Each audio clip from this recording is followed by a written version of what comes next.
우리 오늘 은혜 받을 말씀은 고린도 전서 말씀입니다. 우리 신약성경 274페이지 정도에 있습니다. 고린도 전서 우리 10장 14절에서 22절까지 말씀이에요. 같이 함께 찾아서 교독하겠습니다. 고린도 전서 10장 14절에서 22절입니다. 제가 먼저 봉독합니다. 그런즉 내 사랑하는 자들아, 우상 숭배하는 일을 피하라. 나는 지혜 있는 자들에게 말함과 같이 하노니 너희는 내가 이르는 말을 스스로 판단하라. 우리가 축복하는 바 축복의 자는 그리스도의 피에 참여함이 아니며 우리가 떼는 떡은 그리스도의 몸에 참여함이 아니냐. 떡이 하나요 많은 우리가 한 몸이니 이는 우리가 다 한 떡에 참여함이라. 육신을 따라 난 이스라엘을 보라. 제물을 먹는 자들이 제단에 참여하는 자들이 아니냐. 그런즉 내가 무엇을 말하느냐. 우상의 제물은 무엇이며 우상은 무엇이냐. 무릇 이방인이 제사하는 것은 귀신에게 하는 것이요 하나님께 제사하는 것이 아니니 나는 너희가 귀신과 교제하는 자가 되기를 원하지 아니하노라. 너희가 주의 잔과 귀신의 잔을 겸하여 마시지 못하고 주의 식탁과 귀신의 식탁에 겸하여 참여하지 못하리라. 함께 그러면 우리가 주를 노여워하시게 하겠느냐? 우리가 주보다 강한 자냐? 아멘. 저는 오늘 이 본문 말씀을 가지고 예배와 제사라는 제목으로 좀 은혜를 나누려고 합니다. 다음 주면 추석 명절이 이제 다가오죠.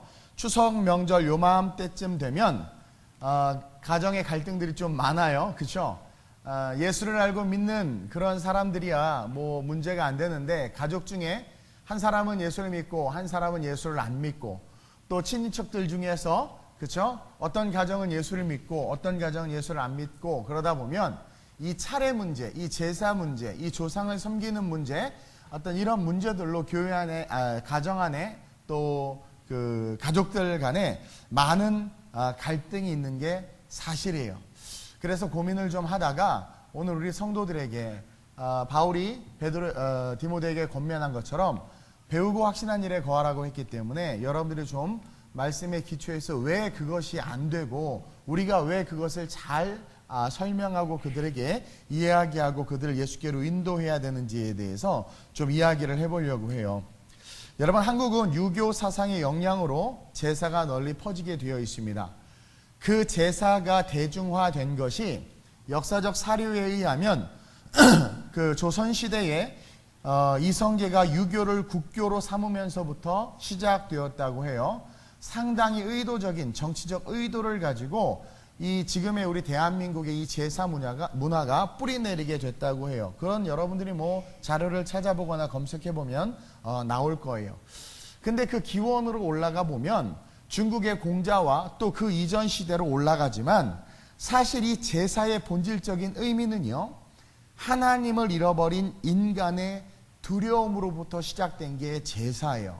그 제사라는 지금은 우리가 조상을 섬긴다라고 말하지만 사실은 토테미즘이나 샤머니즘으로부터 시작된 게 제사고, 그것이 지금 조상을 섬기는 모습으로 우리에게 이렇게 내려왔는데, 어쨌든 그 근본적인 그 시작의 시작점이 뭐냐면 하나님을 잃어버린 인간의 두려움으로 말미암아 시작된 문화가 이 제사 문화예요. 제사의 뜻을 국어사전에서, 오늘 발음이 왜 이러지? 국어사전에서 한번 찾아봤는데 한번 크게 읽어볼까요? 시작.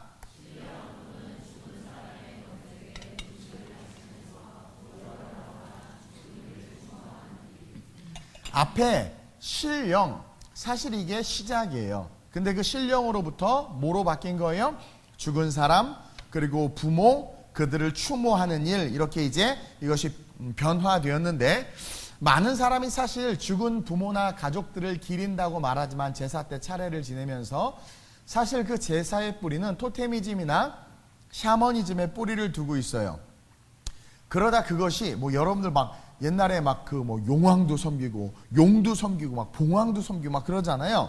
그런 어떤 토테미즘이나 샤머니즘에서 그것이 어떤 초월적인 존재로 그 초월적인 존재에서 그것들이 우리의 죽은 부모와 조상들로 이렇게 변형되어 지금까지 내려오고 있다는 거예요.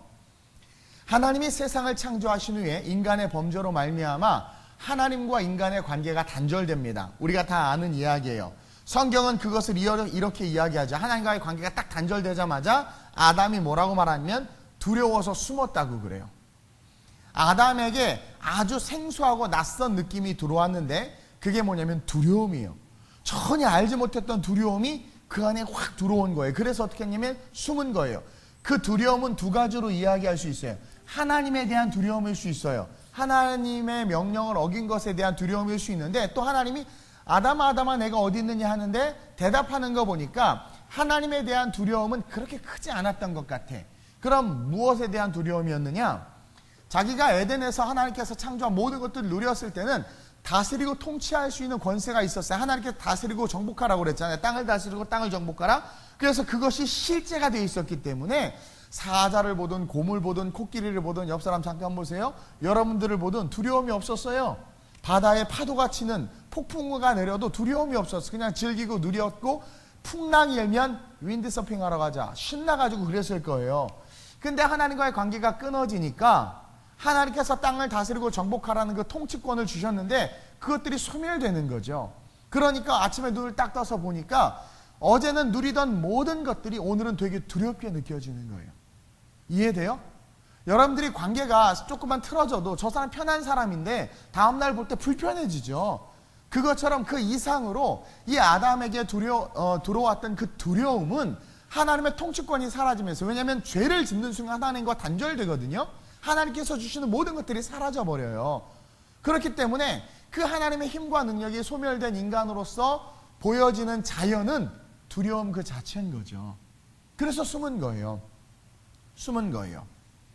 즉 하나님의 보호하심과 돌보심에서 벗어나 철저하게 혼자가 되어 느끼는 낯설음, 그리고 공포, 알 수 없는 어떤 두려움들, 마치 회사가 망하고 나를 따르던 모든 사람들이 사라지고 세상에 홀로 서 있는 그런 느낌들, 전혀 생소하고 낯선 느낌들, 그런 두려움, 어떤 그런 두려움이었다라는 거죠. 공포였다라는 거죠.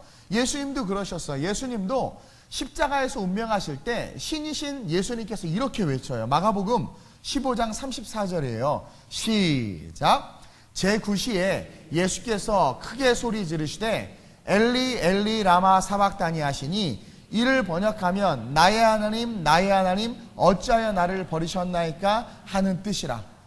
가만히 계시던 예수님이 소리를 지르고 비명을 지렀는데 이것은 괴로움의 표현이거든요. 두려움의 표현이거든요. 그리고 그 표현 가운데 뭐라고 이야기하냐면 하나님, 나의 하나님, 나의 소유격으로 말하죠. 나의 하나님 어찌하여 나를 버리셨나이까. 아니 이미 버렸죠. 잡혀갈 때부터 버렸죠. 근데 왜 갑자기 십자가에 있다가 제9시 땅이 어두워지면서 그 순간 갑자기 비명을 질렀겠어요. 그 전까지는 하나님과 커넥팅이 되어 있었던 거예요. 계속해서 하나님과 교제하고 있고 소통하고 있었기 때문에 십자가의 고통이나 사람들의 모멸과 멸시가 두렵지 않은 거예요. 근데 이제 완전히 예수를 죽여야 하셔야 했기 때문에 하나님께서 등을 돌리신 거죠. 커넥팅이 끊어져 버린 거예요. 그 순간 예수님이 너무 두려운 거예요. 왜냐하면 주파수를 아무리 확장하고 증폭해도 하나님이 안 느껴지는 거죠. 하나님이 경험되어지지 않는 거예요. 하나님의 그 따뜻함과 그분의 온기와 채취가 느껴지지 않는 거예요. 완전히 삼위일체에서 분리되어 버린 거예요. 그 순간 두려워서 아빠 아버지 어찌하여 나를 버리셨나이까 라고 외치면서 절규하고 계시는 거예요. 신이신데도 불구하고 두려움이라는 거죠. 하나님과의 관계의 단절은 상상하지 못하는 두려움으로 엄습하는 거예요. 아주 어둡고 컴컴한 길을 걸어가는데, 여러분 저도 그런 경험이 있는데 불현듯 내가 혼자다라는 것이 딱 느껴지자마자 무서워요. 저는 어렸을 때 밥숟가락 하나 덜어보겠다고 저희 부모님이 저랑 제 동생을 초등학교 때 방학만 되면 충북 옥천군 이원면 강청리로 보내셨어요. 그래서 충북 옥천군 이원면 강청리에서 자주 따고 복숭아 따고 몇 감고 막 그랬단 말이에요. 숟가락 하나 덜겠다고. 개학하고 학교에 올라오면 완전 놀림거리 됐어요. 왜? 새까맣게 깜둥이들이 돼서 왔거든. 나는 내가 그렇게 타는 줄도 모르고. 어쨌든 근데 늘 가던 길인데 뭐 리니까 아무것도 없죠. 어느 날은 동생하고 둘이 걸어가는데 늘 걷던 길인데요, 순간 확 무서움이 엄습하는 거예요. 그런 두려움. 뭔가 늘 가던 길인데 익숙한 내 인생인데 그 인생이 확 두려워지는 것.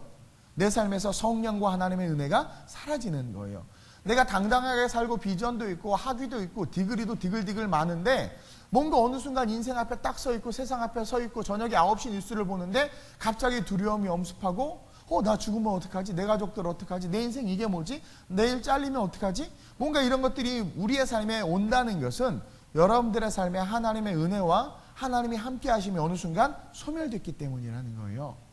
반면에 거지 나사로 같은 경우는 그냥 막 뒤있다 누워서 자죠. 그렇죠? 그 인생이 거지고 성실하지는 못했지만 하나님과 함께함이 있으니까 평안함이 있었던 것 같아요. 어쨌든 그런 두려움, 누구라도 의지하고 싶고 붙잡고 싶은 마음, 그 마음에서 시작된 게 제사라는 거예요. 제사. 하나님이 느껴지지 않아. 하나님으로부터 유리됐어요, 인간이. 그리고 인생을 살아가는데 상상할 수 없는 천재지변과 두려움들, 공룡이 있었죠. 그때 공룡, 티라노사우루스가 막 오는 거죠. 어떻게 이겨내요? 하나님과 함께 할 때는 두려움이 없었어요. 야, 골리앗 보고 너는 칼과 단창으로 내게 오거니와 나는 만군의 여호와의 이름으로 간다. 두려움이 없는 거예요. 다윗이 그러죠. 제가 싱어송라이터거든요. 은사로 곡을 좀 써요. 그래서 여러분들 우리 송영, 거룩한 성령이여 이 시간 임하여 주소서. 이거를 제가 어느 날 말씀을 준비하다 새벽에 하나님께서 예배 전에 신앙 고백하라는 감동으로 주셔서 제가 작곡한 곡이에요.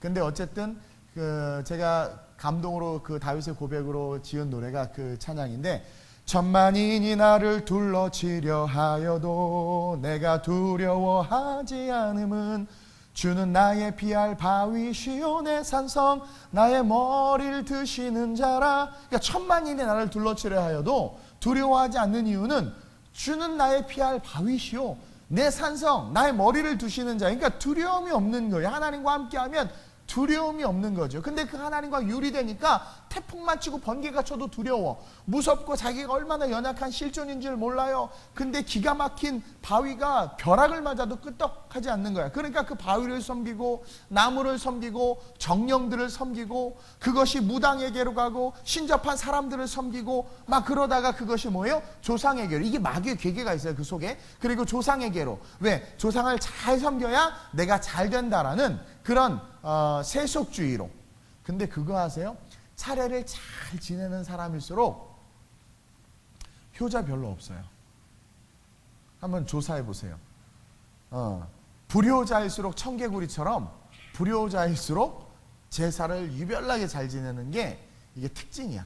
그것도 어쨌든 마귀의 괴계예요. 여러분, 아브라함의 아빠가 누구예요? 데라지요, 데라.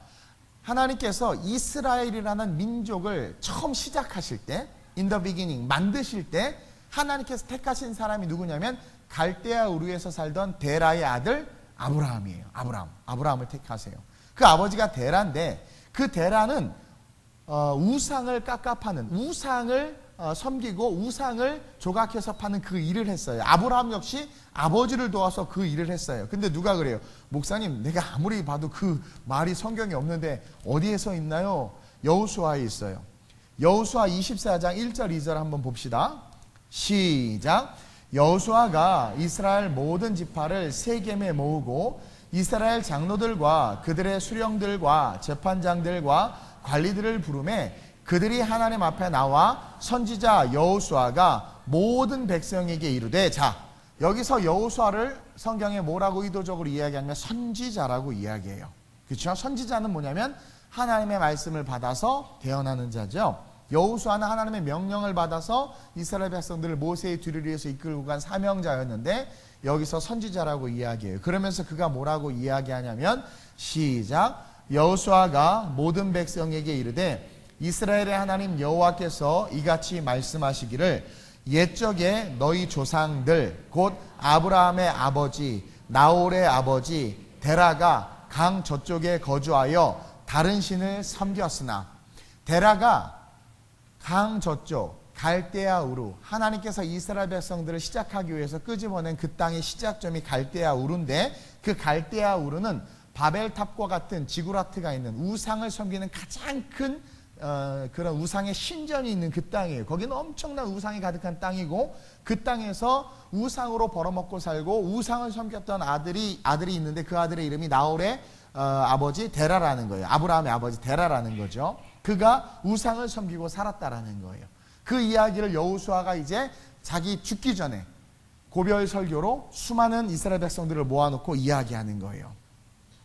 그 내용의 핵심은 오직 여호와만을 섬기라. 이제 가나안 땅에 들어가는데 너희들을 하나님께서 끄집어낸 이유가 우상의 땅, 인간은 우상과 귀신과 마귀를 섬기는 아담과 하와로부터 시작해서 어둠의 진에 묶여있는 그런 영역이었단 말이에요, 인간이. 근데 거기서 하나님께서 끄집어낸 거예요. 우상을 섬기던 데라를 통해서 그 아들 아브라함을 통해서 끄집어내서 너희들을 이제 하나님의 땅, 하나님의 민족으로 이끌어서 가나안 땅에서 들여가신다라는 거죠. 그러면서 선지자로서 말하노니 너희는 누구만을 섬기라는 거예요? 여호와만을 섬기라는 거예요. 그게 여호수아 24장의 핵심이에요. 핵심. 그들이 갈대아 우르에서 바벨탑을 만든 이유가 뭐예요? 여러분, 바벨탑을 만든 사건의 이유가 뭐예요? 홍수로 인간이 전멸했죠.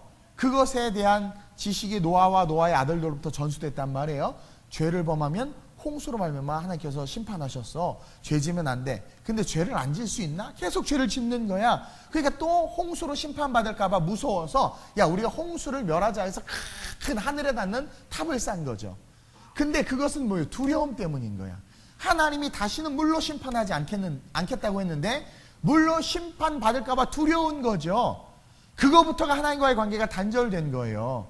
말씀을 믿지 못하는 거죠. 그러니까 말씀을 믿지 못하니까 엉뚱한 인본주의적인 일들을 만들어내는 거예요. 그리고 왜 그 홍수를 두려워했냐면 자기네들의 죄성을 이길 수 없는 거예요. 끊임없는 죄를 짓는 거죠. 그러니까 무섭고 결국은 죽을 수밖에 없다는 것을 스스로 하니까 산 꼭대기까지, 아니 하늘까지 닿는 그런 지구라트, 그 바벨탑을 만들어서 내가 하나 신과 같이 되리라, 그런 거예요. 쉽게 말하면 관계가 단절된 거죠. 인간적으로 열심히 살고 뭔가를 이루고 누리는 사람들의 특징이 뭔 줄 아세요? 그만큼 열심히 하는 만큼 하나님과 관계가 그만큼 단절되어 있는 거예요. 사실은 그러면 두려움이 큰 거죠. 그래가지고 그곳에서 어떻게 했어요? 인신제사까지 막 들으면서 하나님의 말씀은 하나도 기억하지 못하고 인본주의적으로 그렇게 제사의 삶을 살아갔던 게 우리 인생이고 믿음의 조상들이라는 사람들이 했던 일이라는 거죠. 여러분, 하나님과의 관계의 단절에서 오는 두려움, 이것이 모든 것의 문제였어요. 여기서 모든 종교가 생겨나고 파생된 거예요. 왜 믿는 사람들이 연초에 전 보러 가는 줄 아세요? 하나님과 관계가 단절되어 있다는 가장 강력한 특징이에요. 왜 자꾸 두려워하는 줄 아세요? 하나님과 관계가 단절되어 있다는 증거예요, 그게. 그래서 전 보고 오히려 그 점, 동쪽에서 귀인을 만나니까 그러니까 계속 동쪽만 걸어다녀. 그게 뭐냐면 신앙생활하고 집사인데, 권사인데, 장로인데, 그게 뭐냐면 하나님이 없는 거예요, 사실은. 그러니까 그런 말들이 어떤 영험한 자들, 그게 샤머니즘이잖아요. 토테미즘이라는 것은 동물과 짐승과 어떤 자연이라면, 샤머니즘은 뭐예요? 그런 어떤 영적인 영매의 힘을 가진 자들을 섬기는 거거든요. 그러니까 거기에 마음이 획 뺏겨서 쫓아간다는 것 자체가 하나님이 없고 말씀이 없는 거예요.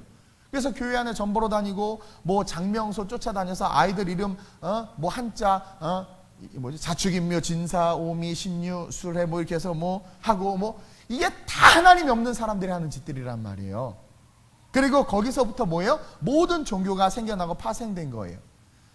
근데 그것을 사단은 아주 교묘하게 정치와 교육을 매개로 해서 조상을 섬기는 것으로, 사람이 사람을 섬기는 것으로, 사람이 사람에게 제사하는 것으로 변질시켜 버렸어요. 이는 하나님을 기만하게 하는 것이고, 궁극적으로 오늘 바울이 우리에게 알려준 것처럼 귀신을 섬기게 만들어 버리는 거야. 사탄이 하나님께 드리는 그 영광과 경배를 자기가 받고 싶었잖아. 그렇죠? 근데 가장 영광과 존귀로 만드신 게 누구예요? 옆 사람 보세요. 견적이 안 나오고 생긴 게 마음에 안 들지만 저와 여러분들이에요. 가장 존귀하고 가장 하나님의 모든 영광으로, 이미지 오브 갓, 하나님의 이미지를 그대로 갖다 빼다 박아 놓은 거란 말이에요. 그렇죠? 요즘은 좀 달라요. 제가 아이들을 보면서 갓난아기 이렇게 태어난 거 딱 보면 부모랑 보면 너무 달라. 많이 고쳐가지고. 근데 뜯어놓으면 똑같죠. 그게 이미지 오브 갓이야. 하나님의 형상. 부모로 아버지의 형상이 우리에게 있는 거예요. 근데요, 그 하나님의 영광이 가득한 우리가 하나님을 높여야 되는데 서로를 높이게 만드는 거야. 그러니까 이게 얼마나 교만함이냐라는 거예요. 그리고 그런 존재가 귀신, 자기를 섬기게 만드는 거예요. 그거는 완전히 사탄이 아주 기뻐할 일이죠. 그렇게 변질시켜버린 거예요.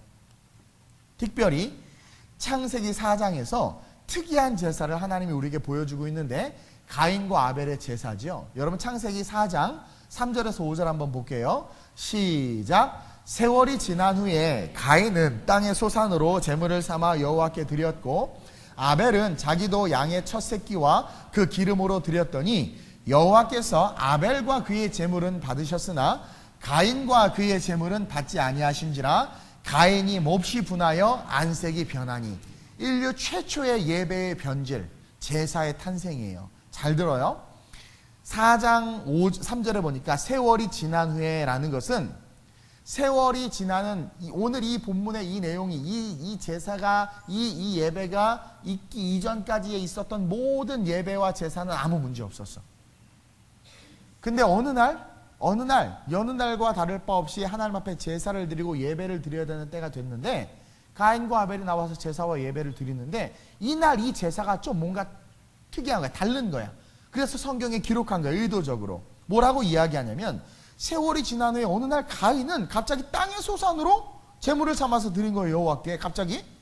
근데 아벨은 자기도 양의 첫 새끼와 그 기름으로 드렸다는 거예요. 그러니까 아벨은 늘 드리던 피제사를 드렸고 가인은 어느 날 갑자기 그냥 땅의 소산으로 가인은 농부였고요. 아벨은 목축업을 했어요. 근데 그 자기가 지은 소산물로 드린 거예요. 근데 드렸더니 여호와께서 아벨과 그의 제물은 여느 날과 다를 바 없이 받으셨는데 가인과 그의 제물은 받지 않은 거예요. 그러자 가인이 몹시 분하여 안색이 변한 거죠. 예배드린데 왜 화가 나? 뭔가 문제가 있는 거예요. 같은 제사인데 한 제사는 하나님이 받으시고 한 제사는 받지 않은 사건이 일어난 거죠.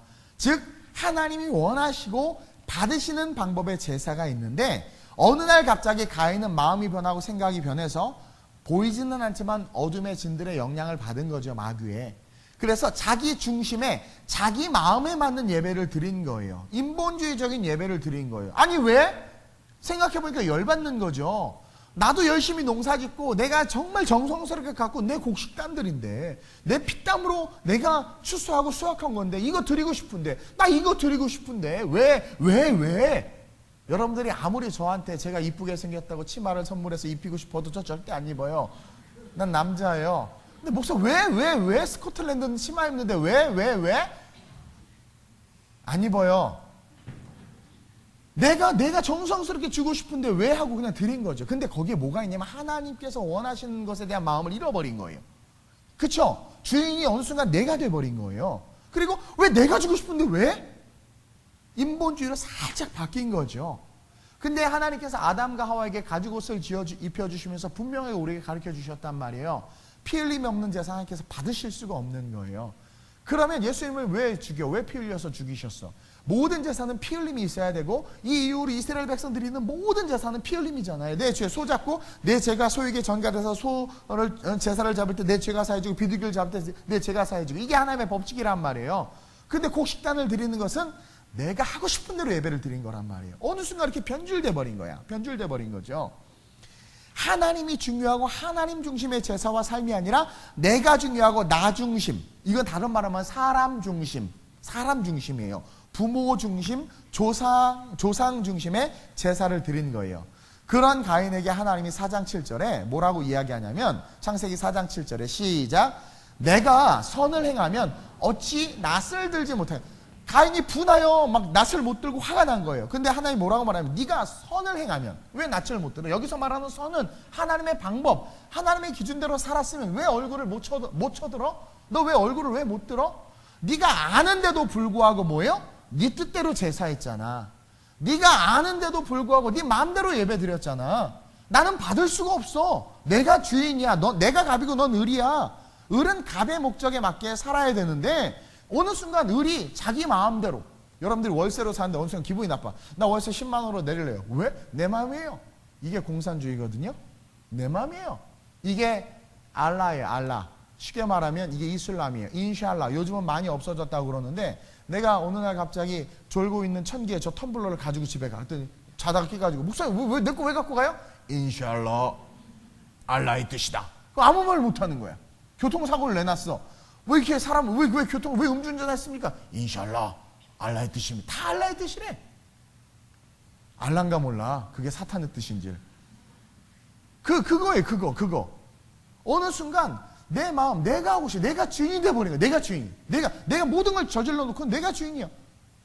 그러니까 하나님이 네가 선을 행했다면 어찌 낯을 들지 못하겠느냐 하면서 가인의 제사가 선한 것이 아니라는 것을, 악한 제사였음을 우리에게 알려주는 거예요. 그리고 그 악이란 뭐라고 이야기해주고 있는 거냐면 창세기 4장에서 바로 인간이 원하는 마음이다. 인간이 원하는 마음은 악이라는 거예요. 그 인간이 원하는 마음의 시작점이 뭐예요? 하와가 선악과를 먹고 싶었어. 청기는 계속 자잖아요. 먹고 싶었어. 하와가 선악과를 먹고 싶은 마음이 뭐예요? 인간의 마음이란 말이에요. 그것으로 선택해서 어떻게 됐어요? 원죄가 들어왔잖아요. 가인이 어느 순간 또 그 인간의 마음, 자기가 원하는 대로 예배를 드려버린 거예요. 그러니까 하와가 자기가 원하는 마음 때문에 그 마음에 순종해서 선악과를 따먹은 것처럼 가인 역시 자신이 원하는 마음 때문에 자신이 원하는 자기 마음에 순종해서 자는 거고, 자기 마음에 순종해서 11조 안 하고, 자기 마음에 순종해서 뭐예요? 곡식으로 제사 드리는 거예요. 근데 하나님은 아는 거죠. 그것이 뱀에게 속아서 뱀에게 순종한 것이라는 것을. 그래서 뱀 때문에 아담과 하와가 벌을 받은 것처럼 가인 역시 비슷한 벌을 받아. 그러니까 가인 역시 뱀의 영향을, 사탄의 영향을 받은 것이, 받아서 그렇게 한 것이라는 것을 하나님께서 심판하심을 통해서 알려줘요, 우리에게. 창세기 4장 12절 한번 볼까요? 시작. 내가 밭을 갈아도 땅이 다시는 그 효력을 내게 주지 아니할 것이요 너는 땅에서 피하며 유리하는 자가 되리라. 자, 요 말씀 기억해 놓고 아담이 받은 형벌도 한번 볼까요? 아담과 하와가 받은 형벌, 창세기 3장인데 17절 19절 시작. 아담에게 이르시되 내가 내 아내의 말을 듣고 내가 내게 먹지 말라 한 나무의 열매를 먹었은즉 땅은 너로 말미암아 저주를 받고. 아까 창세기 4장 12절에서 가인에게 뭐라고 그래요? 네가 밭을 갈아도 땅이 다시는 그 효력을 내게 주지 아니할 것이요 한 것처럼 아담에게 뭐라고 말하냐면 땅이 너로 말미암아 저주를 받고 너는 내 평생에 수고하여야 그 소산을 먹으리라. 그러면 수고하면 소산을 거둬야 되는데 소산을 거두기가 쉽지 않아요. 계속 시작. 땅이 내게 가시덤불과 엉겅퀴를 낼 것이라. 아까 창세기 4장 11절에 그 효력을 내게 주지 않는다. 수고해도 그만큼의 열매를 맺지 못한다라는 거야. 가시 엉겅퀴를 내서 안 된다라는 거예요. 계속 밭의 채소인즉 내가 흙으로 돌아갈 때까지 얼굴에 땀을 흘려야 먹을 것을 먹으리니 내가 그것에서 취함을 입었음이라. 너는 흙이니 흙으로 돌아갈 것이라. 인간이 계속해서 그 저주의 그것이 사탄의 전략임을 심판을 통해서 정확하게 알려주세요. 비슷하잖아요. 둘 다 하나님을 섬기는 제사를 드린 게 아니라 자기의 마음과 자신을 섬기는 제사를 드린 거예요. 그래서 바울은 오늘 본문 14절과 20절에서 이렇게 이야기하고 있어요. 고린도전서 10장 14절 오늘 본문이에요. 시작. 그런즉 내 사랑하는 자들아 우상 숭배하는 일을 피하라. 이 우상은 뭐예요? 자기 자신. 이 우상은 뭐예요? 뱀, 사탄. 20절 시작. 무릇 이방인이 제사하는 것은 귀신에게 하는 것이요. 와, 보세요. 이방인이 제사하는 것은 귀신에게 하는 것이요. 가인이 곡식단으로 제사를 드린 건 귀신에게 한 거야. 마귀, 사탄에게. 사탄이 그 마음을 줘서. 하와가 선악과를 따먹은 것은 귀신의 말에 순종한 거란 말이야. 마귀의 말에 순종한 거란 말이야. 왜? 우상 숭배한 거예요, 그것이. 그래서 무릇 이방인이 제사하는 것은 귀신에게 하는 것이요. 계속 시작. 하나님께 제사하는 것이 아니니 나는 너희가 귀신과 교제하는 자가 되기를 원하지 아니하노라. 하와가 귀신과 교제했죠. 가인이 귀신과 교제했어요. 귀신과 교제, 이스라엘 백성들이 귀신과 교제했죠. 귀신과 교제한 게 뭐예요? 우상 숭배. 뱀과 교제했잖아요. 우리 하와 누님이. 부담스러운 누나예요. 그렇죠? 뱀과 이야기하고 뱀과 생각을 나누고 뱀과 마음을 나눈 거죠. 가인도 그런 거예요. 마음에 파고 들어온 귀신과 파고 들어온 어둠의 영들과 이야기를 하고 생각을 나누고 마음을 나누고. 왜? 뱀이 와서 결코 죽지 않아. 그런 것처럼. 왜 내가 정성스럽게 지은 곡식으로 왜 내가 이걸로 예배 드리는데 왜? 이런 거 있죠. 이런 거. 어떤 사람이 11조 한다고 자기 좋은 만년필에 10분의 1 칼 팍 잘라서 그걸 예물로 드려. 왜 내 마음인데? 그렇죠? 이런 것들인 거죠. 마귀는 하나님을 대적하고 하나님이 사랑하는 인간을 죽이는 것이 사명이에요. 그것이 목적이고 목표예요. 이 마귀의 기원은 복잡한데 그냥 쉽게 이야기할게요. 여러분, 성경은요, 하나님께서 세상을 창조했다라는 것들도 이야기하지만 천사들도 창조했다라는 말씀을 하세요. 천사들도 하나님이 창조하셨어요. 그래서 천사들을 창조하시고 또 그 천사들을 이끌 수 있는 천사의 장들, 리더들을 하나님께서 만드셨어요. 천사장들. 그리고 그 천사장들은 특별한 하나님의 사역을 감당하는 천사들로 우리가 잘 아는 가브리엘 천사, 미가엘 천사, 루시엘 천사 등이 그 천사장이었단 말이에요. 여러분, 가브리엘은 우리가 많이 들어서 알죠. 크리스마스 때마다 여러분들 성극하면서 날개 달고 요셉아 네 안에 데려오기를 두려워하지 말라 이렇게 말하는 그 천사가 가브리엘이란 말이에요. 우리 애기들이 그 역할 맡으면 너무 좋아해서 맨날 근데 천사하고 자꾸 그 뭐지 샬랄라 공주하고 헷갈리는 것 같은데 잘 가르쳐주세요, 우리 교회학교 선생님들. 그 가브리엘 천사가 메신저였다라는 거죠. 천사장으로서. 누가복음 1장 19절이에요. 시작. 천사가 대답하여 이르되 나는 하나님 앞에 서 있는 가브리엘이라 이 좋은 소식을 전하여 내게 말하라고 보내심을 받았노라. 이 SNS를 담당했던 천사가 가브리엘이에요. 가브리엘. 다니엘에도 가브리엘이 나오는데 한번 읽어볼까요? 9장 21절 22절 시작. 곧 내가 기도할 때에 이전에 환상 중에 본 그 사람 가브리엘이 빨리 날아서 저녁 제사를 드릴 때쯤에 내게 이르더니 내게 가르치며 내게 말하여 이르되 다니엘아 내가 이제 내게 지혜와 총명을 주려고 왔느니라 하면서 미래에 일어날 일들에 대해서 가브리엘이 예언해줘요. 그게 가브리엘이란 말이에요. 또 미가엘도 나오죠. 우리가 성경에. 미가엘은 하나님의 백성을 지켜주고 마귀, 옛뱀, 용과 싸우는 사명, 파이터, 싸움꾼이에요. 이 싸움을 담당하는 천사장이 미가엘이에요. 요한계시록 12장 7절 9절이에요. 시작. 하늘에 전쟁이 있으니 미가엘과 그의 사자들이 용과 더불어 싸울세.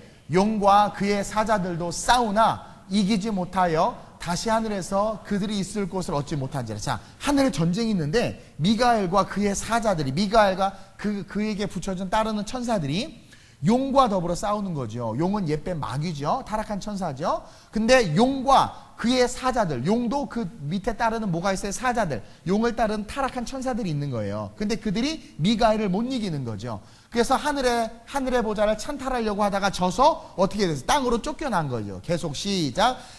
큰 용이 내쫓기니 옛뱀, 곧 마귀라고도 하고 사탄이라고도 하며 온 천하를 꿰는 자라. 그가 땅으로 내쫓기니 그의 사자들도 그와 함께 내쫓기니라. 그러니까 이 땅에 누가 왔어요?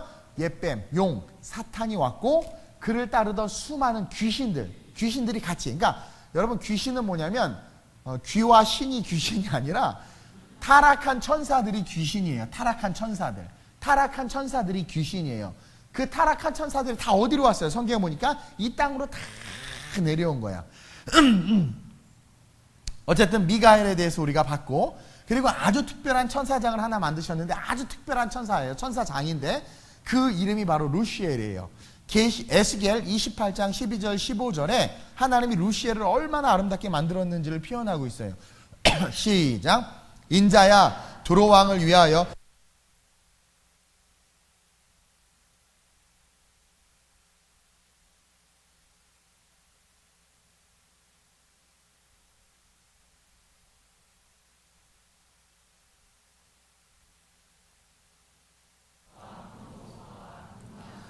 황옥과 홍만호와 장옥과 정보석과 남보석과 홍옥과 황금으로. 와, 이거는 뭐냐면 모든 보석으로 죄송해요 갖다 바르신 거예요. 아주 그냥 바르신 거예요. 계속 시작. 내가 지음을 받던 날에 너를 위하여 소고와 비파. 그러니까 천사장이었다라는 거예요. 오늘날로 따르면 하늘의 성가대들. 그렇죠? 천사장이었다라는 거예요. 계속. 너는 기름 부음을 받고 지키는 그룹이며 내가 너를 세우매 내가 하나님의 성산에 있어 불타는 돌들 사이에 왕래하였도다. 내가 지음을 받던 날로부터 내 모든 길에 완전하더니 마침내 내게서 불의가 드러났도다. 모든 천사들 중에서 가장 아름답게, 정말 그래서 이 마귀는요 미혹하는 영이에요. 가장 아름답게 온 모든 보석을 갖다 발라서 물질주의로 우리를 유혹해요. 아름다움으로 유혹하고, 그리고 비파와 소고를 들게 해서 하나님을 찬양하게 하고. 여러분, 찬양, 이 음악, 이게 좋지만 이 음악이 타락의 가장 앞선 도구죠. 가장 요즘에 뭐 방탄조끼인가? 뭐죠? 엄청 잘 알아. 그런 거는 방탄소년단이에요. 어쨌든 뭐 하여튼 걔네들도 마귀와 손잡아가지고 빌보드 차트 1위를 휩쓸고 막 그러고 있죠. 여러분들 보이지 않는 어둠의 진들, 정사와 권세들과 손잡은 거예요. 그런 거 애들이 좋아한다고 막 방탄 막 이러고 이게 적그리스도 상징이죠. 막 이런 거 하고 다니는 거 좋다고 박수 치지 마세요. TV를 부셔버리면 돼요. 그럴 때는 말이 너무 센 거 죄송해요. 이 사탄하고 싸울 때는 좀 그래요. 어쨌든 그렇게 아름답게 완전해. 그래서 하나님을 찬양하도록 불타는 돌들 사이를 왔다 갔다 하면서 하나님 앞에서 그 임재 속에서 그 하나님을 찬양하도록 만든 건데 어느 날 갑자기 내게서 불의가 드러난 거예요. 불의. 이 불의가 드러난 게 뭐냐? 이사야서에 나와 있죠. 14장 12절에서 15절 시작. 너 아침의 아들 계명성이여 어찌 그리 하늘에서 떨어졌으며 너 열국을 엎은 자여 어찌 그리 땅에 찍혔는고. 아까 미가엘과 싸워서 땅으로 추방당했죠. 계속 내가 내 마음에 이르기를 내가 하늘에 올라 하나님의 뭇별 위에 이게 불의가 드러난 거야. 그쵸? 너무 그 영광에 취하다 보니까 지가 그 영광을 갖고 싶은 거예요. 막 영화 같은 거 있잖아. 백설공주 거울아 누가 제일 예쁘니? 그만큼 이쁘면 됐지. 그걸 또 갖다가 죽이고 더 이뻐지게 하려고 여러분 계속 넣고 쑤시고 바르고 찢고 막 하자. 왜 그래? 나중에 관뚜껑 열어보면 몸은 다 썩었는데 얼굴만 그대로 있어. 방구제를 하도 발라가지고 막. 그쵸? 왜 그러냐라는 거예요. 그만큼 아름다움에 도취된 거예요. 이뻐지고 싶은 거예요. 자기가 영광을 받고 싶은 거예요. 그래서 뭐예요? 내가 이르기를 내가 하늘에 올라 하나님의 뭇별 위에 내 자리를 높이리라. 계속 시작. 내가 북극 지폐의 산 위에 앉으리라. 가장 높은 구름 위에 올라가 지극히 높은 이와 가장 높은 구름이라는 것은 천국이에요. 그 천국에 올라가 지극히 높은 이와 하나님이죠. 같아지리라 하는도다. 이게 하나님을 대적해서 지가 하나님이 되고 싶다라고 하는 거예요. 계속 그러나 이제 내가 스올 곧 구덩이 맨 밑에 떨어짐을 당하리로다. 그리고 마지막 예수님께서 이 사탄을 무저갱에 쳐넣어버리죠. 자 보세요. 근데 여기서 의도적으로 히브리어와 헬라어 성경들을 번역할 때 무슨 악한 의도인지는 알 수 없으나 저는 성경학자가 아니니까 그냥 여기까지만 말할 거예요. 어쨌든 무슨 악한 의도인지는 알 수 없으나 번역된 성경에서 교묘하게 이 사탄, 루시엘과 루시퍼에 대한 이름을 빼버렸어요. 여러분 귀신을 추출하는 엑소시즘이나 뭐 이런 걸 보면 꼭 귀신의 이름을 물어보죠. 왜냐면 이름은 그 사람의 존재 그 자체거든요. 야, 그럼 누군지 어떻게 알아요? 몰라요. 근데 길동아, 그럼 길동이만 딱 쳐다봐. 자기인 거야. 그래서 그놈을 추방하기 위해서 이름을 알아야 돼요. 그래서 네 이름이 뭐냐 물어보고 내 이름은 군대입니다 했더니 돼지떼에게 가서 귀신들이 다 몰살당하죠. 그래서 여러분들 그런 게 보면 그 캐톨릭에도 그렇고요. 개신교에도 그렇고 엑소시즘을 하는 목회자들과 신부들이 있어요. 제가 그거에 대한 논문들과 그런 것들을 공부한 적이 있어요. 근데 그 철칙 중에 한 가지가 뭐냐면 귀신 들린 자에게서 귀신을 축출해낼 때 그 귀신의 이름을 아는 게 너무 중요해요. 왜냐하면 이름을 알아야 그 존재가 드러나는 것이 그 존재를 추방할 수 있거든요. 여기서 야 너 나가! 그럼 누군지 알아. 근데 갑자기 충만아 나가. 그럼 얘는 일어서 나가야 돼. 무슨 말인지 아세요? 자기가 호명된 거예요. 그러니까 이 귀신이 딱 이름이 뭐냐? 그래서 물어보는 거예요. 그래서 자꾸 이름을 물어보는 거죠. 그래서 제가 그때 이탈리아 가서 귀신 쫓아냈을 때 제가 그 귀신의 이름을 물어봤고 이야기하고 했을 때 떠나간 것처럼 그게 성경에 나와 있고 그래서 그래요. 근데 그 이름을 숨겨놔버린 거예요. 이 어떤 의도인지 모르지만 그 이름을 싹 지워버렸어요. 근데요, 유일하게 원문과 성경의 원 성경과 가장 가까운 번역본이 킹제임스 버전 성경이에요. 그래서 많은 사람들이 그 킹제임스 버전을 신성시하기까지 하는데 그럴 필요는 없어요. 근데 킹제임스 성경이 좋아요. 왜냐하면 영어 성경을 볼 때는 킹제임스 성경을 보는 게 가장 좋아요. 왜냐하면 원문과 가장 가까워요. 그 킹제임스에 보면 정확하게 이 이사야 이 14장 12절에 나오는 너 아침의 아들 계명성이여라고 표현된 게 이게 마귀가 어떤 의도인지 모르지만 원문을 왜곡해서 써놓은 거예요. 근데 NIV든 그 뭐예요? 이름도 까먹었네. 하여튼 그 모든 언어 성경, 일본어 성경, 중국어 성경 다 빠져 있는데 킹제임스만 이 부분에 정확하게 루시엘이라는 단어를 써요. 한번 볼까요? 자, 이사야 14장 12절 킹제임스 버전이에요. 한 목소리로 시작. 됐어. 여기만 보면 돼. 오 루시퍼 이것만 보면 돼. 그렇죠? 다른 거 읽을 필요 없어요. 여기 있는데 오 루시퍼 son of the morning. 그렇죠? 아침의 아들이라는 거예요. 스타가 없죠. 여기는 모닝 스타. son of morning. 아침의 아들 루시퍼. 이 사탄의 이름이에요. 루시퍼. 근데요. 그 재밌는 것은 이 예수님은요. 여러분 예수님의 또 다른 이름이 있어요. 계시록에 숨겨진 예수님의 이름. 예수님의 이름이 뭔 줄 아세요? 여러분 찬송가 있는데 주는 저 산 밑에 너 의미 생각이 안 나지? 주는 저 산 밑에 백합 빛나는 새벽별. 주님은 새벽별이야. 주님의 이름이 새벽별이에요. 새벽별. 계시록 마지막 22장은 천국에 대한 이야기로 가득해요. 그 계시록 22장 마지막은요. 그냥 그것은 천국에 대해서 구체적으로 말 안 해. 그냥 보석으로만 다 이야기하고 있어. 어쨌든 그 천국에서 예수님께서 자기 자신의 이름을 설명해 주는데 나는 새벽별이라고 이야기해요. 사탄이 그걸 알아요. 천국에 있었으니까. 그러니까 자기가 예수라는 거야. 자기가 예수라. 그래서 자기가 아침의 아들 계명성, 나 새벽별, 모닝스타. 그것을 차용해 버렸어.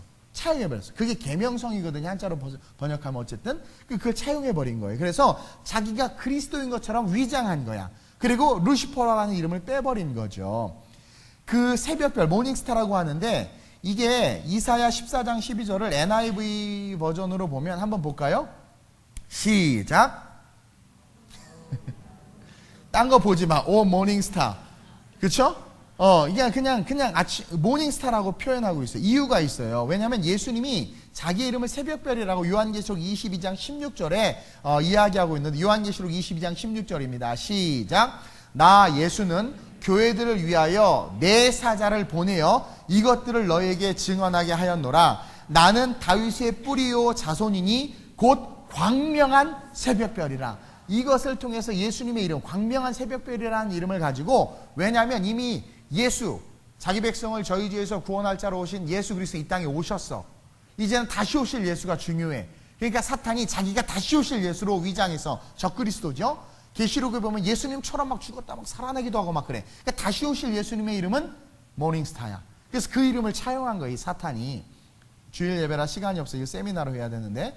어쨌든 그래서 그 이름을 훔친 거예요. 그래서 다른 모든 성경에 보면 자기를 모닝스타라고 이야기하고, 이 요한계시록 22장 16절에 보면 한번 볼까요? 킹제임스 버전으로.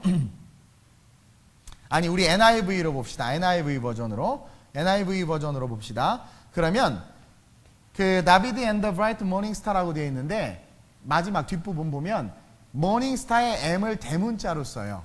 이것은 예수 그리스도예요. 근데 여러분들이 다른 번역 성경들을 볼 때 모닝스타라는 단어들이 가끔 나오죠. 근데 소문자로 쓰는 모닝스타는 뭐예요? 예수님을 상징하는 게 아니에요. 예수님을 말하는 게 아니에요.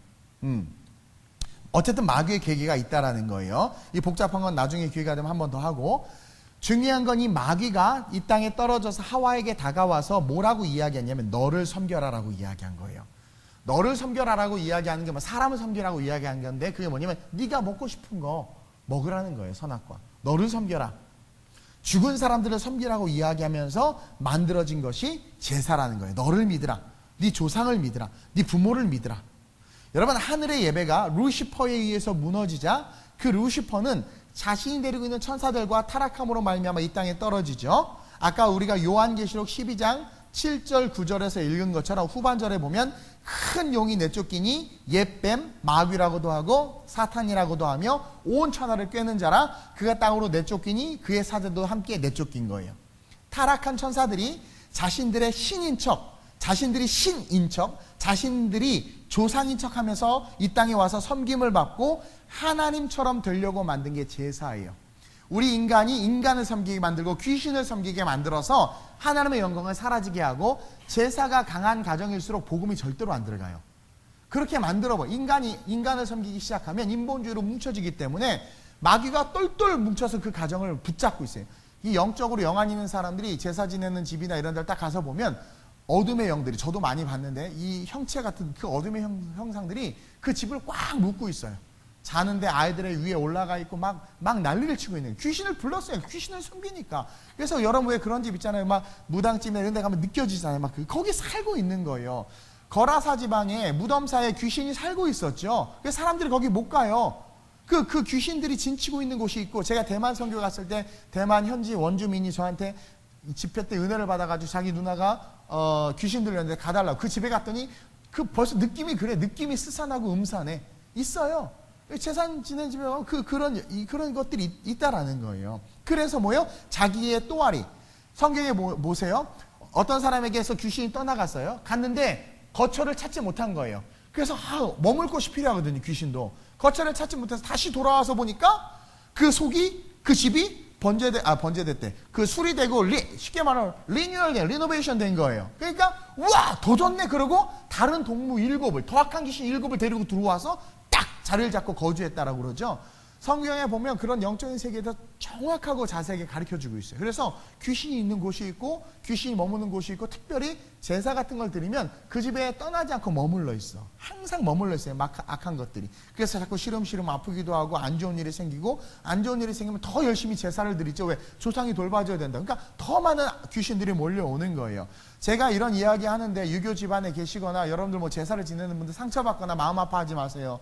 때때로는 말씀은 우리의 마음을 아프게 하고 우리로 하면 깨닫게 하기 위해서 하나님께서 주시는 것이고, 성경에 있는 복음 그대로를 여러분들에게 전하는 거예요. 왜냐하면 듣지도 않은 일을 내가 어찌 부르리요? 전파하는 자가 없는데 어찌 들으리요? 들어야 듣고 알고 외치고 바꿀 수 있는 거기 때문에 이야기하는 거예요. 예전에 제가 이 비슷한 설교를 한번 했다가 상처받은 분들이 있어서 막 교회 안 나오기도 했는데, 알아야 되는 거예요. 이것은 영적인 세계고 여러분들이 알아야 되고 이제 바꿔가야 되는 거예요. 어쨌든 이 조상인 척하면서 귀신들이 성빔을 받고 하나님처럼 되려고 하고 인간들로 하여금 죄짓게 만드는 게 이 제사인데, 이 토테미즘이나 샤머니즘의 제사에서 이제 조상을 섬기는 제사로 이렇게 인본주의적인 모습으로 이렇게 바뀐 거예요. 왜냐하면 복을 갈구하기 시작했거든, 사람들이. 그래서 이 땅에서의 복이 모든 것인 줄로 착각하게 함으로 말미암아 열심히 조상을 잘 섬기면 그게 뭐예요? 나에게 덕으로 쌓여서 복으로 온다. 이 사상을 심어준 거예요. 그 역할을 한 게 유교죠. 유교. 예. 그래서 하나님을 조롱하게 만드는 게 이 제사다. 그래서 바울이 오늘 본문 20절 이하에서 시작, 무릇 이방인이 제사하는 것은 귀신에게 하는 것이다. 정확하게 가르쳐주고 있는 거예요. 이방인이 믿지 않는 자가, 예수 믿지 않고 세상에 마음을 둔 자가 드리는 모든 제사는 그건 귀신에게 하는 것이다. 하나님에게 제사하는 것이 아니니 나는 너희가 귀신과 교제하는 자가 되기를 원하지 아니하노라. 자, 교제라는 말은 어디로 거슬러 올라가냐면 하와가 뱀과 이야기한 것을 원어로 보면 교제했다고 그래요. 다시 말하면 제사를 드린다는 것은 우리가 귀신과 대화하고 교제하고 그 마음을 받는 거예요. 그 마음을 받는 거예요. 그러면서 친구가 돼버리는 거예요. 그러자 바울이 뭐라고 이야기해요? 계속 시작. 너희가 주의 잔과 귀신의 잠을 겸하여 마시지 못하고 주의 식탁과 귀신의 식탁에 겸하여 참여하지 못하리라. 이것은 뭐냐면 성만찬에 대한 이야기예요. 그래서 우리가 읽지는 않았는데 한번 볼까요? 16절. 성경으로 갔어요. 성경 16절. 16절 시작. 우리가 축복하는 바 축복의 잔은 그리스도의 피에 참여함이 아니며 우리가 떡을 떼는 그리스도의 몸에 참여함이 아니냐. 진정한 축복은 성찬을 참여한 자들, 예수와 함께하는 자들이라는, 그것이 진정한 축복인데 어떻게 주의 잔을 마시는 자들이 귀신의 잔을 마시고 주의 떡을 먹는 자들이 귀신의 떡을 먹냐라는 거예요. 그러면서 우리가 주를 노여워하시게 하겠느냐? 우리가 주보다 강한 자냐? 너 주님보다 세? 아니 주님보다 약하면서 어떻게 주님을, 하나님을 노하게 만들어? 노하게 만들 수 있어? 그런 제사를 지낼 수 있어라고 고린도 교인들에게, 이방인들과 접신하면서 우상 숭배하는 고린도 교인들에게 바울이 너무나 사랑했거든요. 고린도 교인들을. 그들에게 지금 정신 차리라고 이야기하는 거예요. 그러면서 우리는 제사의 삶이 아니라 어떠한 삶?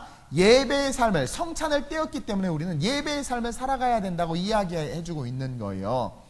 떡이 하나요 많은 우리가 한 몸이니 이는 우리가 다 한 떡에 참여합니다. 17절 말씀 한번 읽어봅시다. 시작. 떡이 하나요 많은 우리가 한 몸이니 이는 우리가 다 한 떡에 참여함이라. 떡 예수 그리스도, 베들레헴 떡집, 베들레헴, 그 베들레헴에서 태어난 우리의 영생의 떡 예수 그리스도, 그 떡에 참여한 자가 아니냐.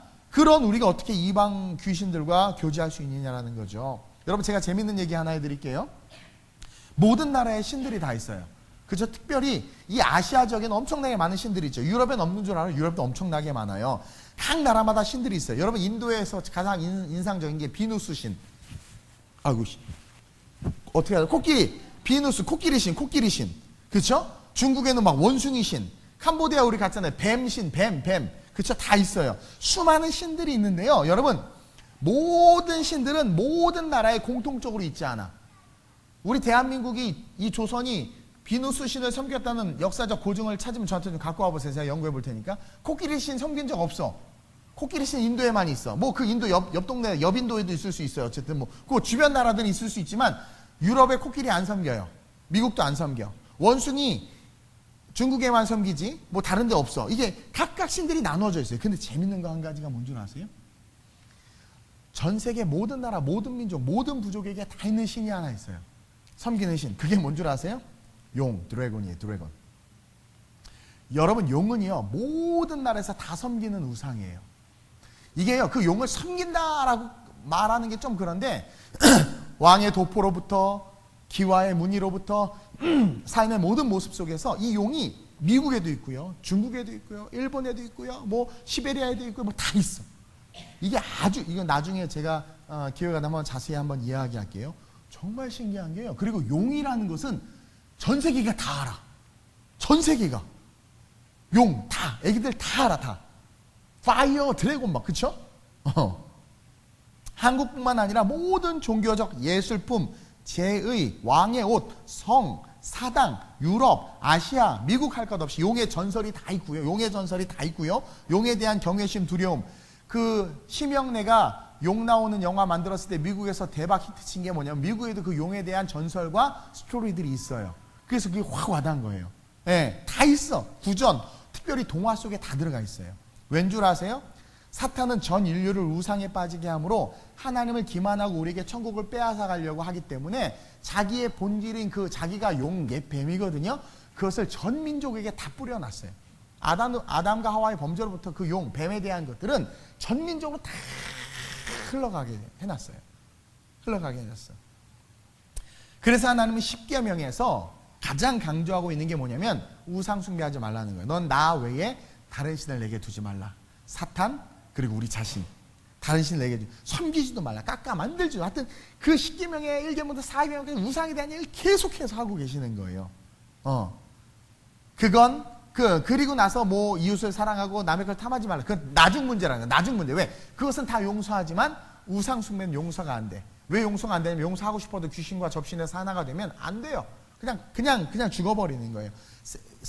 누구예요? 가룟 유다에게 귀신이 들어갔다고 그랬죠? 예수를 팔 생각을 넣어줬다고 그러죠? 그러니까 벗어나질 못해. 예수님 곁에 있는데도 못 벗어나. 이게 귀신과 뭉쳐버리면. 그만큼 우리가 살아가는 삶은 영적 전쟁 한복판에 있다라는 거예요. 에베소서 6장 12절에 바울이 우리의 삶을 이야기해주고 있죠. 시작. 우리의 씨름은 혈과 육을 상대하는 것이 아니요 통치자들과 권세들과 이 어둠의 세상 주관자들과 하늘에 있는 악의 영들을 상대함이라. 그래서 베드로전서의 베드로가 5장 8절에 이렇게 이야기하죠. 시작. 근신하라, 깨어라, 너희 대적 마귀가 우는 사자같이 두루다니며 삼킬 자를 찾나니. 이 뱀처럼 막 두루다니면서 삼킬 자를 찾는 거예요. 그래서 지금도 마귀는 보다 더 세련되고 보다 더 인간미 있고 누구나 공감할 만한 것들을 만들어내서 자기를 섬기게 해버린단 말이에요. 누구나 매력에 빠져서 섬길 수밖에 없도록. 삼강오륜, 도덕, 윤리, 막 부모를 섬기는 거, 뭐라고 그러죠? 이 한자 세대 이게 까먹었나? 하여튼 막 그러면서 그것이 인간의 기본이고 도리고 막 그런 것들 이야기하면서 살아있을 때는 잘 안 섬기면서 말이에요. 부모들. 그렇죠? 매력적인 것들로 포장해서 우리에게 온단 말이에요. 우리는 이 제사의 문제에서 우리의 시선을 예배의 문제로 돌려야 돼. 그리고 마태복음 8장 22절 말씀을 묵상해야 돼요. 마태복음 8장 22절 시작. 예수께서 이르시되 죽은 자들이 그들의 죽은 자들을 장사하게 하고 너는 나를 따르라. 예수님이 분명히 우리에게 가르쳐줬어요. 제자가 예수님을 따르려고 마음을 먹었어요. 딱 마음 먹는 순간 뭐라고 얘기하냐면 주님, 제 아버지가 돌아가셨는데 제가 장례를 치르고 올게요 하니까 주님이 바로 이야기해요. 장례를 치른다는 건 쉽게 말해 제사를 지낸다는 건데 예수님이 뭐라고 말하면 죽은 자는 죽은 자들로 장사하게 하고 너는 나를 따르라는 거예요. 이건 뭐냐면 죽은 조상이 돌아오고 제사밥을 차리면 제사밥을 먹는 게 아니라는 거예요. 죽은 자들은 죽은 자들로 장사하게 하라. 죽음의 영역이 우리가 죽으면 우리의 영혼이 가는 곳이 있어요. 거기 들어가 있지 막 활보하거나 날아다거나 하지 않아요. 근데 그것을 죽은 자를 섬기려고, 이건 장래의 문제가 아니라 제사의 문제예요. 섬기려고 하는 그 순간 마귀가 그 틈을 노리지 않고 우리와 접신하려고 하고 우리와 교제하려고 하고 우리를 무너뜨리려고 한단 말이에요. 그래서 너가 정말 나를 따르기를 원한다면 예배에 관심을 두라는 거예요. 죽은 자는 죽은 자보로 장사하라고 하고 너는 그냥 나를 따르라는 거야. 모든 제사와 우상 숭배를 끊고 나를 따르라는 거야. 제사를 지내는 사람들이 이런 말을 자주 많이 해요. 아니 천주교에서는 제사 지내도 괜찮다고 하는데 왜 개신교만 이렇게 유별나? 그리고 뭐라고 말하면 아니 제사만 지내게 하면 교회 갈 텐데. 이게 마귀의 무서운 괴계예요. 천주교가 타협하고 타락한 거죠. 왜 기독교만 그렇게 길을 쓰고 안 된다고 하지? 정말 제사만 지낼 수 있게 하면 얼마든지 교회 갈 텐데. 이게 사단의 전략이에요. 교회를 못 가게 하기 위한 전략이에요. 그리고 교회로 하여금 성도들로 하여금 귀신과 교제하도록 해서 우리를 타락시키려고 하는 마귀의 술수라는 거죠. 근데 참 재밌는 게요. 이 귀신이 정말 똑똑해요. 그러면서 정말 거짓과 기만의 천재라는 게 왜 그러냐면 우리나라 사람들은 이 유교 사상에 쭉 젖어 있단 말이에요. 이성계가 태조 조선을 건국하면서 자기에게 있는 모든 잘못된 것들을 돌이켜서 백성들로 하여금 시선을 바꾸게 하기 위해서 효사상을 엄청나게 강조한 거예요. 효사상. 그 효사상으로 말미암아 예전의 제사는 산 사람에게 드렸어요. 그를 높이고 칭찬하는 게 제사였단 말이에요. 근데 효사상으로 바꾸면서 부모에 대해서 죽은 자에 대해서 이렇게 하도록 바꾸어버린 거야. 그 문화가 잘 들어갔어. 또 잘 우리 한국 사람들의 특징이 일단 한 번 배우면 오래 가잖아요. 그래서 아직도 고스톱 치잖아요. 일본 사람들이 준 거 오래 간단 말이에요. 그래서 그게 지금까지도 흘러오고 있는 거예요. 그리고 조상을 잘 섬겨야 복을 받고 그게 도리다라는 것으로 제사를 지내게 만들었어. 우리를 지옥의 동반자로 만든 거죠. 그래서 우리나라에서 여러분 무당들이 구슬하면은요, 이렇게 막 구슬하거나 하면 영화 보세요. 다 이렇게 신들리면 내 네 엄마다. 딸아, 너 왜 그랬니? 내가 오른쪽 두 번째 서랍에 통장을 놔뒀으니까 가서 찾아 써라. 많이 묵으라. 이게 참 신기한 게요. 전 보러 가면 다 입신하는 사람들이 부모, 조상 그런 사람들이 입신해. 정말 웃겨요. 한국은 다 그래. 근데 재밌는 게 미국의 영매들은 입신을 하잖아요. 그러면 조상이 한 명도 안 와. 친구가 와. 오 마이 러브 마이 달링 앤 다이 막 이게 고스트만 하면 보면 친구가 와. 아 정말 그래요. 그래서 와서 너 왜 나 죽였어? 막 그리고 친구들이 오고 막. 왜냐면 미국은 프렌드십이 아주 강해요. 미국은 뭐 조상성교 이런 거 없어요. 왜냐면 애 태어나도 딴 방에서 재워버리거든. 그리고 미국에서 자란 아이들의 특징이 뭐냐면 갑자기 발음이 미국처럼 되는데요. 걔네들의 특징은 뭐냐면은요. 빨리 대학교, 집에서 가장 먼 대학교 가는 거야. 우중이 어디 갔어요? 그치? 집에서 제일 먼 대학교 가는 거야. 부모로부터 독립하고 싶어요. 리치몬드에 갔더니 한 목사님 아들이 그러는 거야. 넌 얘 비전이 뭐였더니 저는 리치몬드에서 가장 먼 도시에 있는 대학에 가는 게 자기의 비전이래. 부모와 떠나는 게. 부모 별로 안 좋아해요. 걔네들. 진짜 안 좋아해요. 그리고 자기에서 그 프렌드 완전 좋아요. Hey boy 뭐 이러면서 막. 그래서 꼭 친구가 막 와가지고 뭐 그때 왜 날 버렸어? 막 이러고 막 이러면서 막 이래. 웃기지 않아요?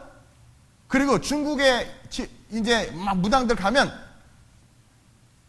나는 장비다! 막 그러면서 관우 장비 막 이런 조자룡까지 나타나. 조자룡 막.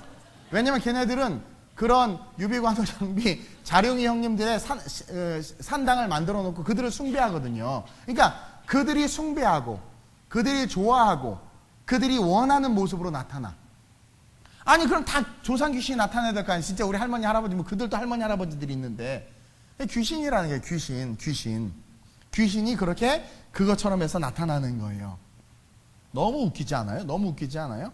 그 나라 그 백성 그 민족들이 가장 약하고 그리고 그들이 가장 친밀한 부분을 이용해서 나타나. 여러분 우리 한국은요 엄마가 나타나서 내가 네 엄마다 그러면 다 울고 재산 다 갖다 바쳐요. 진짜 네가 그때 나를 봉양을 안 해서 막 그 무당 한번 그렇게 해봐요.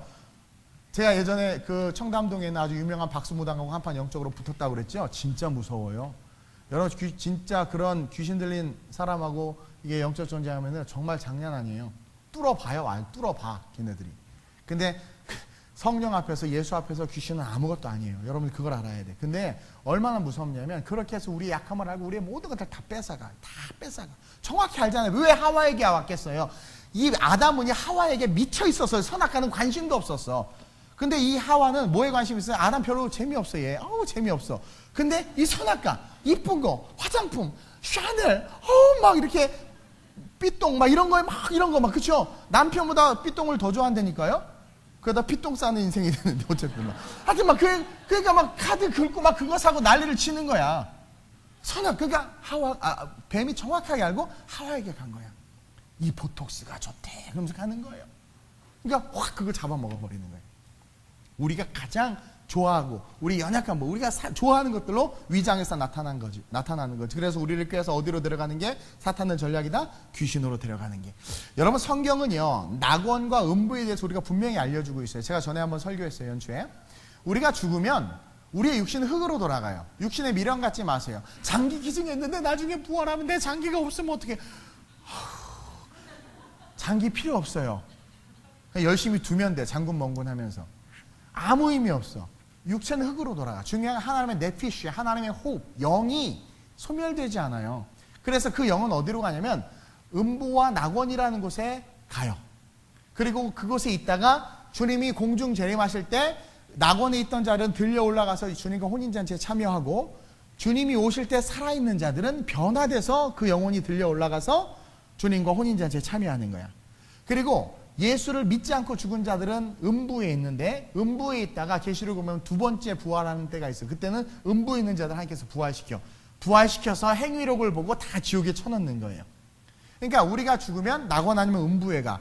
여러분 누가복음 16장 22절 23절이에요. 시작. 이에 그 거지가 죽어 천사들에게 받들려 아브라함의 품에 들어가고 부자도 죽어 장사되매 그가 음부에서 고통 중에 눈을 들어 멀리 아브라함과 그 품에 있는 나사로를 보고 음부에 있죠. 누가복음 23장 43절 시작. 예수께서 이르시되 내가 진실로 내게 이르노니 오늘 내가 나와 함께 낙원에 있으리라 하시니라. 예수님 이제 운명하셔야 되는 한쪽 강도가 회개했죠. 그러니까 그에게 뭐라고 말하냐면 내가 진실로 너에게 이르노니 너가 오늘 나와 함께 낙원에 가리라.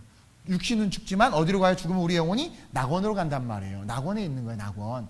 그 낙원에 계시지 낙원에 계신 우리 증조할머니가 오지 않아요. 주님이 명하면 낙원에서 나올 수 있어. 나사로야 나오라 할 때 낙원에 있던 나사로가 우리의 육체 속에 들어와서 다시 부활하긴 했지만 다시 죽어서 낙원에 간 거예요.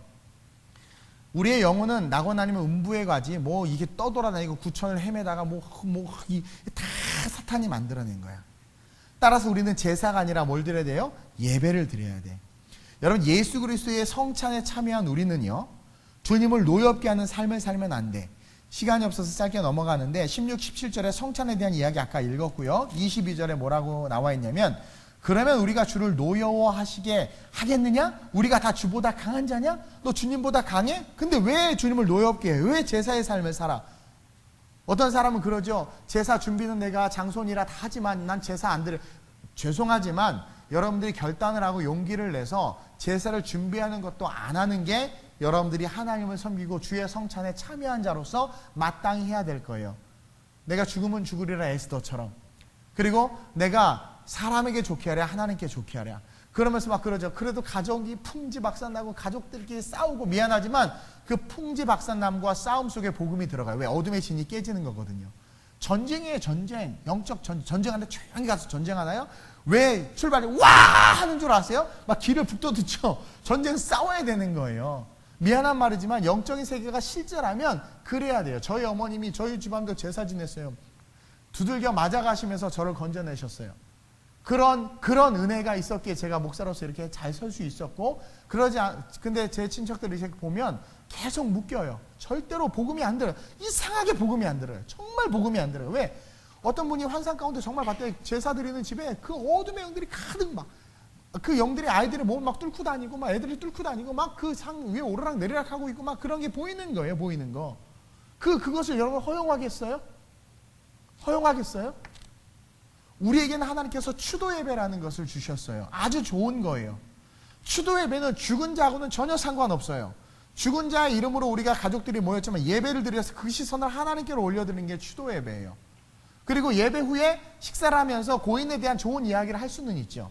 그러나 그 예배를 통해서 생사화복을 주관하시는 분이 하나님이시고 영적인 세계가 있고 우리의 영혼에 완전한 생명 되신 분은 예수 그리스도라는 걸 올려드려야 되는 어떤 추도 예배가 보니까 죽은 사람을 위해서 예배하더라고요. 죽은 사람을 위해서 찬송하고 죽은 사람을 위해서 말씀을 전해. 그거 잘못된 거예요. 추도 예배는 죽은 자가 매개가 되긴 하지만 모여서 같이 하나님을 예배함으로 인생의 끝이 무엇인지를 말씀을 통해서 깨닫고 하나님을 찬양하게 하는 게 추도 예배예요. 얼마든지 아름답게 할 수 있어요. 그래서 여러분들이 그 도전의 길을 걸어갔으면 좋겠어요. 성경에 오늘 말씀에 우리 한번 볼까요? 10장 31절로 넘어갑시다. 31절로 쭉 고린도전서 10장 31절 시작. 그런즉 너희가 먹든지 마시든지 무엇을 하든지 다 하나님의 영광을 위하여 하라. 여기서 먹든지 마시든지는 물론 우리가 우상의 제단에 있던 거 먹어도 괜찮아요. 기도하고 먹으면 돼요. 우리는 우상을 섬긴 게 아니라 남이 제사 드려놓은 음식 먹는 건 상관없어. 내가 제사 드리면 안 된다는 거야. 그 음식은 아무 죄가 없어요. 그 음식을 차려놓고 귀신을 섬기는 그 의식이 문제인 거지. 제사상에 올려진 음식을 먹는 거 아무 문제야. 기도하고 먹으면 돼. 먹으면 돼. 근데 중요한 건 뭐냐면 그런지 너희가 먹든지 마시든지 무엇을 하든지 본질적인 것은 하나님의 영광을 위한 삶으로 일어나라는 거예요. 일어나라는 거야. 이해돼요? 어떤 사람은 제사상에 있는 음식 먹어도 되기 때문에 제사상 음식 준비하는 것도 괜찮다고 말하지만 준비하는 행위가 여러분들 제사예요. 그 행위 자체가 제사고 여러분들이 교회 올 때 집에서부터 출발 오는 걸음 자체가 예배예요. 예배. 너무나 중요한 거예요. 그러니까 미안하고 죄송하고 힘들 수 있지만 끊을 수 있는 건 단번에 끊는 게 여러분들의 자녀를 위해서 너무 좋아요. 그리고 더 중요한 건 여러분 그거 아세요? 주님은 미래의 주님이세요. 여러분들의 부모 못 섬긴 거 죄송해요. 익스큐즈 해요. 근데 중요한 건 살아가야 될 나와 내 자녀예요. 부모들이요. 자녀에게 집중하시길 주님의 이름으로 축원드립니다. 그리고 살아 계실 때 부모님들에게 잘하시고 죽은 후에는 아버지께 맡기세요. 그냥. 그리고 삶을 살아가야 하는 나와 내 아내와 남편과 자식들에게 집중해서 이 자녀들이 영생을 얻도록 하는 데 힘써야 되는 거예요. 그러니까 부모 잘생긴다고 복받고 이런 거 전혀 없어요. 성경에 분명히 이야기하고 있단 말이에요. 오늘 말씀이 여러분들을 좀 힘들게 한 부분이 있다면 죄송한데 여러분들이 알아야 되기 때문에 선포한 거예요. 기도하다가. 그리고 여러분들이 쭉 제가 되게 많은 이야기들을 했는데 제사의 잘못된 그것부터 기원부터 마귀의 존재와 귀신들 이런 쭉 이야기를 했는데 이것이 영적인 것들을 여러분들에게 해석해서 보여준 거예요. 여러분들이 기억하고 더 다가오는 이 추석 명절 이미 뭐 성묘도 가고 하는 분들 계실 수 있지만 그곳에 가셔서 기도하시면 돼요. 대적하세요. 속으로 대적해야 돼. 막 제사에 이 샤차나 이 귀신아 막 이러지 말고 뭐라고 기도하면 이렇게 기도하는 게 가장 좋아. 하나님 복음을 알지 못해서 제사상 앞에 무릎 꿇고 기도하는 내 가족들 불쌍히 여겨달라고. 나는 예수를 알아서 이렇게 영원한 생명을 누리지만 이들 마귀의 진에 묶여 있어서 예수를 알지 못하는데 내가 여기 있습니다. 나를 써주시옵소서. 내가 나사렛 예수의 이름으로 명하노니 내 사랑하는 가족들을 묶고 있는 어둠의 영들아 예수님의 묶임을 떠나갈지어다. 여러분들 성묘할 때 옆에 서서 절하지 마세요. 그냥 존중해달라고. 요즘에 소수인권이 이럴 때 써야 돼. 소수인권 중요합니다. 이럴 때 써야 돼. 이럴 때 그런 소수인권 찾아 먹으세요. 그러면서 여러분들은 서서 묵도하는 거죠. 하나님 앞에 기도하는 거예요. 그 무덤에 있는 사람한테 기도하는 거 아니에요. 기도하는 거예요. 그러면서 이름 불러가면서 시어머니, 아버지, 어머님, 장인, 장모님 예수의 이름으로 묵고 있는 영들 떠나갈지어다. 우리의 이 제사가 하나님을 향한 거룩한 예배로 바뀌게 하여 주옵소서. 이 기도 하나님께서 기뻐하실까요? 안 기뻐하실까요? 완전 기뻐하시지. 완전 기뻐하시지. 성령이 역사하세요. 때로는 풍지박산에 태풍이 한번 몰아칠 수도 있어. 괜찮아. 복음을 위한 풍지박산의 태풍은요 축복으로 바뀌어요. 욥이 그랬잖아요. 복음 때문에 풍지박산 났거든요. 7배나 더하는 복으로 바뀌었어요. 두려워하지 마세요. 그래서 우상과 사단의 진들을 파하는 저와 여러분들 되시길. 그리고 이런 이야기들을 기회가 되면 배 깎아 먹으면서 한번 하세요. 배 깎아 먹으면서 한번 한마디씩 하시고 이야기하면서 그냥 너스레 떨면서 근데 왜 미국에는 영화 보면 조상신이 하나도 안 올까 막 이러면서 재밌게 우스갯하면서 중국에는 조자룡이 온대. 조자룡이 막 그러면서 조자룡 맞죠? 이자룡인가? 조자룡인가? 하여튼 뭐 기억이 안 나는데 우리 요한복음 4장 24절 읽고 말씀을 마치겠습니다. 시작. 하나님은 영이시니 예배하는 자가 신령과 진정으로 예배할지니라. 우리 예배의 대상은 누구예요? 하나님이에요. 하나님을 바라보고 하나님을 예배하는 그런 저와 여러분들이 될 수 있기를, 또 이 시간 특별히 거룩한 주일인데 믿지 않는 가족들의 이름을 불러가면서 그들이 귀신을 섬기는 일을 버리고 하나님을 섬기는 삶이 될 수 있게 해달라고. 이것 때문에 가족들과 의상하면 어떡하, 이게 다 인본주의인데 속지 마세요. 하나님은 죽기까지 한 영혼이라도 건지고 싶어 하세요. 여러분들이 사랑하는 그 이모, 친척, 동생, 언니, 오빠 다 건지고 싶어 하세요.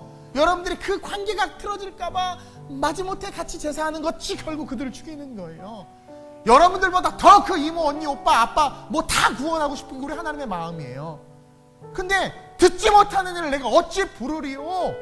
전하는 자가 없는데 내가 어찌 들으리요? 우리가 뭘 해야 돼요? 가르쳐주고 외쳐야 되는 거예요. 이번 명절이 그러한 명절 될 수 있게 해달라고 우리 주님을 한번 부르고 합심으로 전심으로 기도합니다. 주여, 할렐루야. 좋으신 아버지 하나님, 오늘 거룩한 주일 또 추석을 앞두고 하나님 영적인 진리에 대해서 풀어서 이야기했습니다. 하나님 마음의 부담이고 또 속상하고 제사 드렸기 때문에 가슴 아플 수 있지만 하나님 그것이 중요한 것이 아니라 말씀을 듣고 깨닫고 하나님 일어서는 것이 중요합니다. 하나님 오늘날 이 대한민국 가운데 유교 사상으로 말미암아 귀신을 섬기는, 조상인 줄 착각하고 귀신을 섬기는 그러나 나는 잘못된 제사의 문화가 뿌리 깊게 박혀있는 것이 이 대한민국의 약점이고 약함입니다. 믿는 자들이 오늘 말씀을 통하여 올바른 복음의 진리를 깨달았사오니 이것을 통하여 복음을 전하게 하시고 오직 하나님만을 예배할 수 있는 자들 될 수 있도록 주님 역사에 주옵소서. 우상에게 묶여있고 제사에 묶여있고 가문에 묶여있는 자들을 불쌍히 여기시고 나사렛 예수의 이름으로 건져 주옵소서. 우상의 진들을 파하여 주옵소서. 어둠의 진들을 파하여 주옵소서. 내가 사람에게 좋게 하랴 하나님께 좋게 하랴 결단하여 부딪힐지라도 제사 지내는 것만큼은 결단하게 하시고 하나님 그 가운데 기도함으로 사랑하는 사람들을 위하여 중보함으로 그들이 모든 우상과 사신의 진이 끊어져 예수 앞에 나와 십자가 복음으로 변화되는 그런 거룩한 자들 될 수 있도록 주님께서 인도해 주옵소서. 하나님은 영이시니 예배하는 자가 신령과 진정으로 예배할지니라. 아버지 하나님, 영이신 하나님 앞에 우리가 영으로 예배할 수 있도록 주님 역사하여 주옵시고 우리에게 생명을 주신 그 하나님을 바라보며 찬양할 수 있는 신령과 진정으로 예배하는 거룩한 아름다운 우리의 모든 성도들, 모든 백성들 될 수 있도록 주님께서 이끌어 주시옵소서. 하나님, 이 한국의 문제가 믿음의 가정들이 잘 신앙생활 하다가 그 모든 영적인 열매를 다 빼앗겨 버리는 게 이 제사 때문입니다. 하나님 앞에서 아름다운 영적인 삶을 살다가도 이 제사 문제 때문에 타협함으로 내가 그동안 쌓았던 예수에게 접붙임 받음으로 말미암아 맺었던 포도송이들이 다 떨어지는 모습들을 보게 됩니다. 우리를 불쌍히 여기시고 긍휼히 여겨주셔서 이것이 귀신을 섬기는 것임을 바울이 분명히 우리에게 가르쳐준 것처럼 하나님 결단하게 하여 주옵소서. 살고 죽는 문제입니다. 결단하게 하여 주옵소서. 우리의 열매를 마귀에게 빼앗기지 말게 하여 주옵소서. 그리고 믿지 않는 우리 사랑하는 성도들의 가족들이 예수 그리스도를 구주로 영접함으로 영원한 천국에 이를 수 있도록 주님 붙잡아 주옵소서. 인본주의와 도덕주의, 윤리, 효, 그런 지극히 인간 중심, 인간을 섬기는 것에서 우리가 눈을 들어 영이신 아버지 하나님을 바라보고 하나님을 섬기는 것에 집중할 수 있도록 주님 붙잡아 주옵소서. 아무리 착해도 천국 갈 수 없습니다. 아무리 부모를 잘 섬긴들 주님께서 인정하지 않습니다. 죽은 자는 죽은 자 보러 장사 지내라고 했습니다. 우리는 살아계신 하나님만을 섬겨야 되는 존재입니다. 그 하나님을 바라보며 오직 주님만을 섬길 수 있는 아름다운 우리의 모든 성도들 되게 하시고 우상과 사신의 진들이 다 파괴되고 소멸되고 사라지는 역사가 오늘 예배에 참석한 아름다운 우리의 모든 성도들과 예배에 참석한 모든 영혼들의 삶에 임하게 하여 주옵소서. 내가 나사렛 예수의 이름으로 명하는 흑암의 권세, 어둠의 권세, 귀신의 권세, 악한 권세는 아름다운 우리 교회와 오늘 이 예배 가운데 함께 모든 성도들의 삶과 가족과 친척과 그 삶의 모든 영역에서 예수의 이름으로 묶임을 받아 떠나갈지어다. 하나님, 제사의 문제에서 승리하게 하시고 이것이 귀신을 섬기는 것이라는 경각심을 가지고 에스더와 같이 죽으면 죽으리라는 결단으로 싸워 가족들을 구원하는 놀라운 사명 감당하는 믿음의 용사들이 우리가 되게 하여 주옵소서. 감사함을 드리며 예수님의 이름으로 기도드립니다. 아멘.